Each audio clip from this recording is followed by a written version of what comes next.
Years this girl has been saving and suffering and planning. And for what? To hand it all to me on a plate. God is good. Mommy! Mommy, is it there? Did you get it? Let me see, let me see. Come and collect your future, my daughter. Your ticket is ready. She is going to wake up and go mad, oh. What are we going to tell her? Tell her? We are not going to tell her anything. By the time she wakes up, you will be at the airport. And I will be in the parlour drinking my tea. Mommy, wait for me, Mommy! She worked for 3 years to build that visa. They took it in 30 seconds. But what they did not know was that what God has planned for a person cannot be stolen. It can only be delayed. The sun had not yet decided to rise when Adesua was already on her feet. That was how it had always been in the Osifo compound. The roosters crowed, the dogs stared, and Adesua moved. She would fold her wrapper neatly, splash cold water on her face from the bucket beside the door, and begin sweeping the compound, fetching water from the tap at the junction before the queue grew long, starting the fire for the morning soup before anyone else had opened their eyes. She did all of this quietly. That was the thing people noticed most about Adesua. Not just what she did, but how she did it, without noise, without waiting for praise. Her mother had died when she was 9, a brief illness that came in the rainy season and did not leave. Her father, Chief Osifo, loved his children but was terrified of conflict. So when he married Mama Ife 2 years later, a widow from Uromi with a daughter of her own, he told himself he was giving Adesua a mother. What he gave her, without knowing it, was a lesson in survival. Mama Ife was not the kind of woman who beat children. She was smarter than that. She used words, carefully chosen, quietly delivered, always deniable. One morning, Adesua had just finished mopping the parlour floor when Mama Ife walked in, looked at the tiles and sighed. Adesua, you left the corners again. I will go over them again, Ma. Your mates are learning meaningful skills, building something, not sweeping like a house girl. Yes, Ma. I don't know what kind of future a girl like you expects. I am just saying. She never stayed to hear a response. That was her method. Drop the stone, walk before the ripple. Efe, Mama Ife's daughter, was a different kind of person entirely. Pretty in the way that made people forgive her for things. Loud, warm, always laughing in a way that filled whatever room she entered. She borrowed things and forgot to return them. She had started hairdressing twice and quit both times. She had a boyfriend in Sapele who sent her recharge cards and she spent the money before it cooled in her hand. She and Adesua shared a room. At night, Efe would talk about abroad, about London, about how Nigeria was not made for serious people.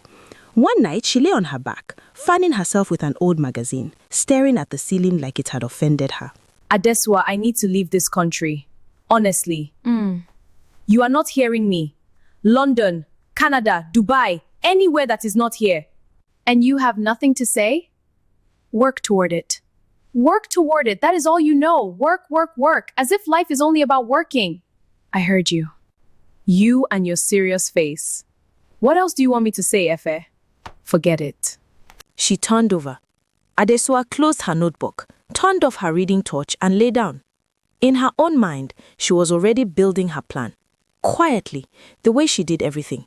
Adesua had been trading since she was 16. Tomatoes and pepper first, then fabric from Oba Market, selling by the yard to women in the compound and nearby streets. She kept her money in a brown envelope tucked inside an old Bible her mother had left her.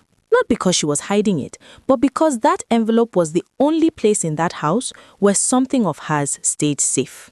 She had done a computer training program, a bookkeeping course. She told no one. She just did them. Before sunrise, between markets, after the cooking was done.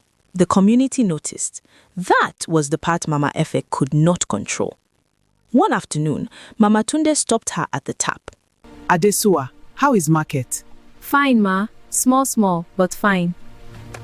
I was telling my husband just yesterday that Adesua carries herself well, respectful, hardworking. Your mother trained you before God took her. Thank you, Ma. God sees you, my daughter. Just keep going. These things always got back to Mama Efe, and every compliment the compound gave Adesua landed in her ears like a quiet insult because the child everyone was praising was not hers. That evening, Chief Osifo mentioned at dinner that Chief Edosonwa had spoken well of Adesua at the elders' meeting. He said it the way men say good news, casually, without understanding what it costs the women listening. He said she has good character, that people talk well of her. Silence settled over the table. Mama Efe smiled, the practiced smile she kept for public moments. Yes, Adeso tries. Just that, Adesua tries. Not we are proud, not she's doing well, just enough to seem agreeable and not one word more. Adesua ate quietly and said nothing. Chief Osifo saw that his house was clean, food was on the table, and told himself things were in order. He did not see the way Mama Efe spoke when he left the room. He did not see how Adesua's food portion had quietly shrunk over the years. A father who avoids conflict does not keep peace, he only delays war. On the evening that would later divide her life into before and after, Adesua sat outside on a low stool sewing a blouse by the last light of the day. The generator had not come on. She was using the dusk. You and this you're sewing, as if that is what will take you anywhere. Efe, I am concentrating. I am only saying, you walk and walk, for what? Some of us have bigger plans. Good, pursue them. You think you are better than me. That is what it is.